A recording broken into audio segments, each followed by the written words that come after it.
Word, my mouth, cover my mind. This is such a serious topic that we are going on concerning Cassie. Sean Combs, P. Diddy, Puff Daddy, Love, Mr. Bad Boy CEO. Talk about the Bad Boy Records curse. Is it real? Has it caught up to Puff? If this is true, or has Puff already been experiencing some things? Because he's the one who has to go to bed at night and lay down his thoughts on whatever it is that he may have been involved in, period, throughout the years. Because Bad Boy Entertainment, you had Death Row Records and you had Bad Boy dominating the music industry at that time. Both will have longevity legacies to be talked about. Because we are 20 something years later still discussing Tupac Shakur, who took out Tupac, who was attached to Death Row that was owned by Suge Marion Knight. You had the East Coast Bad Boy Records. You had the West Coast Death Row Records. East Coast versus West Coast at one time. Puff, his name was mentioned. It's like, man, I want to get a record deal. I want to get put on. I want to be the next Faith. I want to be the next Toto. You know, you B.I.G., the biggest artist on the label. You had Craig Mack. You had Mace. It's other names. Bad Boy South that was signed out of Atlanta. It was a group. You had Shine. Oh my gosh. The Locks. On and on. You know, Puff was that person. But now, you know, we talking about Cassie, who possibly, was impressed by this man and had a lot of money to go along with this perhaps charm or charisma that he may have exuded, and at the same time could have possibly changed her life with a record deal. Because, you know, she came out with, I think, one hit. I think one. I don't know if it was more than that or not. But, you know, it was kind of like one of them things. If you sign to Bad Boy Records, your money ain't going to be right. That was said sometimes as a rumor. Your publishing, your masters, you're just not going to be too prosperous if you get with Bad Boy Records in more ways than one. Now, we talking about Cassie, who has now stating, you know, talking about her physical state, her mental state and where she stands at today, and as to why she's coming out and having her say. At that time, meeting him being 19 years of age. Again, the mind is not developed. You're 19.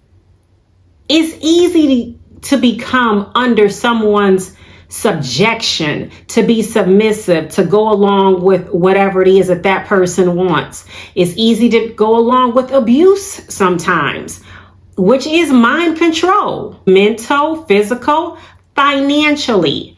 That person has a hold on you from the top of your head to the bottom of the soles of your feet. If your mind is not there. That's why it's so important that young girls be built up from the time they come out the womb. It is so important to know your value, but it has to be spoken. It has to be practiced. Life has to be given. You know how powerful the tongue is, and what's in the heart comes out of the mouth. Do you know how powerful of an impact that you play in someone's life? To speak either life or death, and especially during those formative years. I'm not saying that Cassie's upbringing was not stable. In no means am I saying that, because I don't know her story. But I do know that it is important to speak life. And it's just like, if you just let just a little bit come in for someone to speak negative to you, it's like if you let a little bit come in for someone to speak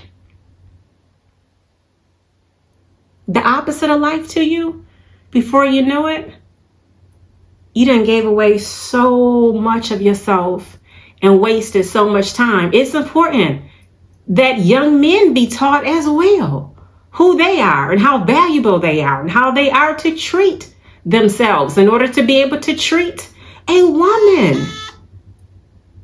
But just the fact that it is mentioned in New York Times, that it's being mentioned how this woman, the abuse that she may have endured, that Puff would solicit for males.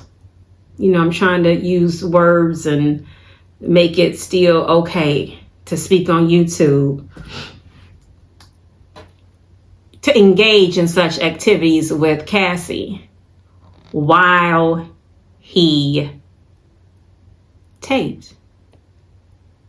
And then want her to watch it back and be degraded in the process. So again, that's a form of mind control. Like, nah, you gonna watch this. You know, it's being stated that he allegedly came by her house and felt like if it was at that moment that he wanted to engage, that he just went on and engaged.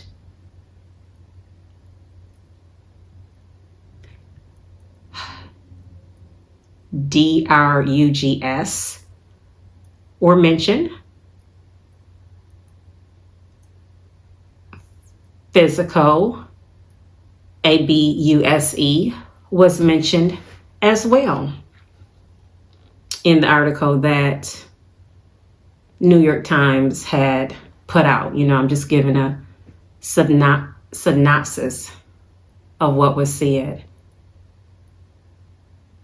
And you got this $30 million lawsuit.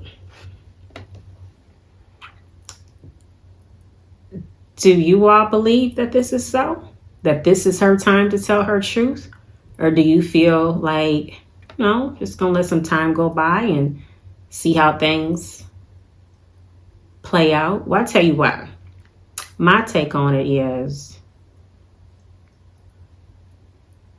I believe it's only so much a person can endure. I believe it's only time. Time will bring about a change for the mind to flip. As far as the mind sometimes takes a change and takes on another thought. Because you're not the same person that you were when you were 19. You're not the same person that you was when you was 25, 35, and so on and so forth. Whether that person chooses to talk in their truth,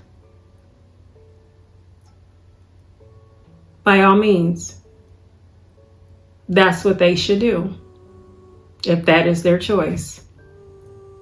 The ones who are choosing to support that person, it does come a time when women should stick together, uplift, uphold, edify, to support.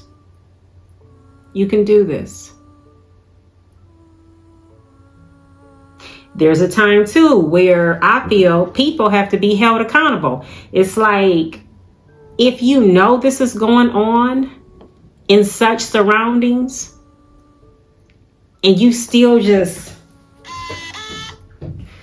attending the parties, attending the recording sessions, being over at the house, visiting, whether you hear something, see something, not say anything, question anything, or maybe someone did, but they were afraid. But I do know, it's some talk being said too, when you are filled and rich with money, that money can buy certain people off. Not to talk, hush money, to keep things quiet, to keep certain ones safe from hurt, harm, and danger to their reputation or bringing them down. Well, I don't know about that. In some cases, yes, I do agree with that. In some cases, I feel like when it comes to a certain group of people or a race of people, that's not always the case. So I feel if this is to go accordingly how it's supposed to go, and if this is the truth, and if this is Puffy's time that he has to pay and be held accountable, yeah. Now through the years, it's been a lot of talk what Puffy has been involved in. Because even when, it was at Craig Mack, when he transitioned, I'm like, wow. Talk about flavor in your ear. What happened? It's like he got with this cult of people. He was no longer the same. It's like, was he exposed to something that scared him in that direction? It's like you get a hold of that bad boy dose in you, and it's like you're never the same.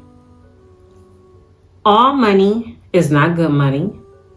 To chase a bag, to want to rub shoulders with the so-called elite, because nowadays it's like everybody want to be somebody or say they do something or be connected to somebody or drop somebody's name, but you can't even get your own stuff going right because you're trying to mention this person's name, that you can't even concentrate on the betterment of yourself to have a decent life. Next thing you know, you caught up in the wrong stuff. It's so important to choose wisely, to really think. And there again, we get back into that discernment of spirit and just listening. Because believe me, just because you go online and you turn your camera on, that don't mean you always ready. You kind of have to like really think and get your mind right. Like, what do I have to say today that may be meaningful, that may send a message of hope? So if anything, for Cassie, I feel for her because that's terrible. So again,